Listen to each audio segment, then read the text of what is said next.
CRP 13 जन महिला दरमा पाइबारु वंचित अछंती। बारंबार अभियोग परे भी कहीं कर्णपात करुनथुवा महिला माने अभियोग आनिछंती। एभली घटना सामना को आसीची बालेश्वर जिला सिमुलिया ब्लॉक मैतापुर पंचायत रे। सूचना अनुसार 2023 मसीहा डिसेम्बर 21 तारिख में सीआरपी 13 जन महिला नियुक्ति पाइथिले।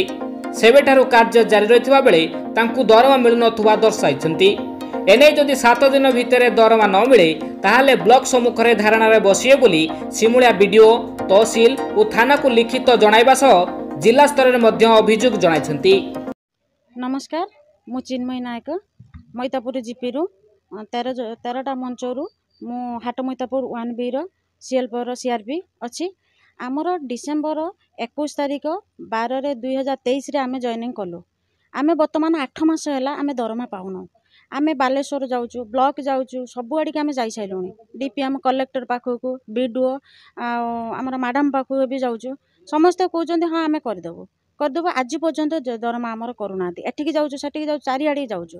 जाइसला पे लास्ट विधायक पाखकु भी गलु, सेमाने भी किछि करेलेनी।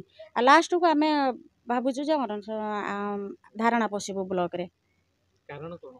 कारण आमे जानि नाउ से कोन पय एमती करूचंती आमे जानि नाउ।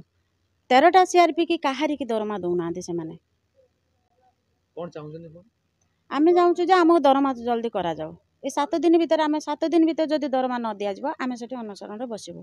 नमस्कार, मु स्वागी मुर्मू मैतापुर जीपीएल प्र सीआरपी। आमर 13टा आंचलिक मंच अच्छे। 13टा आंचलिक मंच रे मु होची महांती पोखरी 2 रो सीआरपी। आज को 8 मास हेलानी मु ड्यूटी करछि, किंतु आज पर्यंत मते दरमा मिलला नाही। मु सरकार को कहबा पई चाहूची जे आमर समस्तंकर यथा शीघ्र आमर दरमा कर दियंते। एमिति कि आमे सब ऑफिस सब ऑफिस रे आमे बुली बुली के आसी के थकी गलोनी, किंतु हमको आज पर्यंत दरमा दिया जाउनी। दरमाटा कोडी अटकी छी? दरमा आमर आम प्रेसिडेंट हमको दउ नाहंती। कारण आमे जानि ना हूं। मैतापुर जीपीएल रे हाट हाट मैतापुर शासन आंचलिक मंच रे नमिता मिश्र आज को डिसेम्बर 21/12/2023 रे आमे जॉइनिंग नेथिलु। आज पर्यंत आमे सबू ड्यूटी आमर जहाँ ऑफिशियली आमर आसुची आमे सबू आमे ड्यूटी आम ठीक आमे करि चालचु। कोनो से आमे खिलाफ करि नाउ। आमर सबुथिरे आमे मैडम को सहित आमे सबू काम करूचु, सबू ठीक ठाक करूचु, किंतु 8 मास हला हमको दरमा दउनांती। 8 मास जतळे आमे मैडम को पचारलु जे कोन पय दरमा दिया ना, प्रेसिडेंट सिग्नेचर दउनांती। सिग्नेचर कोन पय दउनांती ना, आमे मैडम कहले सांगु डाकी के आनंतु। आमे भी डाकी के नेकी पचारि के सबु किछि बुझिथिलु, किंतु से कहउछन आमे दरमा देई परिमनी, आमे सिग्नेचर करिमनी। जे प्रेसिडेंट कहउछन जे आमे दरमा देई परिमनी, आमे दबुनी। आमे चाहूँ आमे जदि हमको आम यही जदि आम कथा न शुणते आमे आमरण अनशन बसबो। वीडियो को ये आमे बसबो न देला पर्यंत हमको आम कथा न शुणला पर्यंत आमे उठबो ना।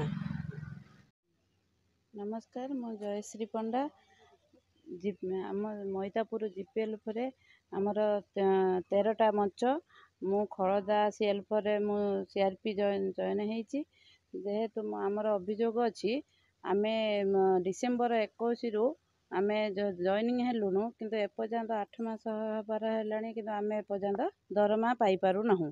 हमको जेहेतु प्रेसिडेंट आमर अहल्या साहू अछंती, सी हमको टोटाल दरमा बाबद टोटाल दरमा देउ नाहंती। कहउचंती आमे टोटाल आमे दरमा देमुनु। आमे मो 13टा सीआरपी जो महिला अछंती से माने भी आम मो भलिया भी पाई पारु नाहंती। जेहेतु आमे सबू ऑफिशियली सार पाखक सबू गलुनु, बीडीओ सार पाखक, डीपीएम सार पाखक, डिस्ट्रिक्ट कलेक्टर सार पाखक, बीपीएम पाखक, सब ऑफिसर सार विधायक सार समस्त भेटी साइला परे आम अभियोग केही शुणुना। बाध्य होई आमे आमरण अनशन करिया पई निष्पत्ति नेइचु। जेहेतु आम 7 दिन आमे टाइम देइचु, सबू सार पाखक सबू डिस्ट्रिक्ट पाखक समस्त को आमे चिट्ठी करि सारिचु। जदि आम कथा 7 दिन भीतर जदि न बुझिबे आमे आमरण अनशन रे बसिमु। ब्लॉक वीडियो ऑफिस सामने रे आमे बसिमु। अखिया प्यार ये करिके आमे बसिमु। जहाँ भी हेई जाओ आम अभियोग निहाती शुणिबा दरकार। जदि न शुणिबे आमे आहुरी कठोर हेमु। उठिबा पई आमे उठिमुनु टोटाल, तापरे राजरास्ता रे आमे जाईकी बसिया पई आमे